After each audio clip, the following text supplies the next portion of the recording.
पुणे जिल्ह्यात कामशेत परिसरात महिलांच्या सुरक्षिततेवर प्रश्नचिन्ह निर्माण करणारी एक संतापजनक घटना समोर आली। एका कपड्याच्या दुकानात कपडे बदलणाऱ्या महिलेचे छुप्या सीसीटीव्ही कॅमेऱ्याद्वारे चित्रीकरण केल्याप्रकरणी दुकानदाराला अटक करण्यात आली आहे। मिळालेल्या माहितीनुसार पीडित महिला कामशेत येथील एका दुकानात खरेदीसाठी गेली होती। यावेळी दुकानदार मुकेश मुथा याने तिला कपडे ट्राय करण्यासाठी स्टोअर रूममध्ये पाठवले।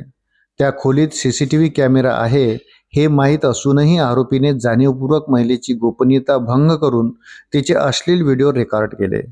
जेव्हा पीडित महिलेला या प्रकाराचा संशय आला आणि तिने जाब विचारला तेव्हा आरोपीने तिला कोणाकडेही वाच्यता न करण्यासाठी धमकावले आणि दबाव आणण्याचा प्रयत्न केला। मात्र पीडितेने न घाबरता धैर्याने कामशेत पोलीस ठाणे गाठून तक्रार दाखल केली। महिलेच्या तक्रारीवरून कामशेत पोलिसांनी तातडीने हालचाली करत आरोपी मुकेश मुत्ता याच्या विरुद्ध भारतीय न्याय संहितेच्या कलम 77 आणि 352 अन्वये गुन्हा दाखल केला आणि त्याला अटक केली। पोलिसांनी आरोपीला न्यायालयात हजर केले असून या प्रकरणाचा अधिक तपास सुरू आहे। या घटनेमुळे परिसरात खळबळ उडाली असून महिलांच्या सुरक्षिततेसाठी अशा विकृत प्रवृत्तीवर कडक कारवाई करण्याची मागणी होत आहे। अशाच नवनवीन अपडेटसाठी व्हिडिओला लाईक आणि चॅनलला सबस्क्राईब जरूर करा। धन्यवाद।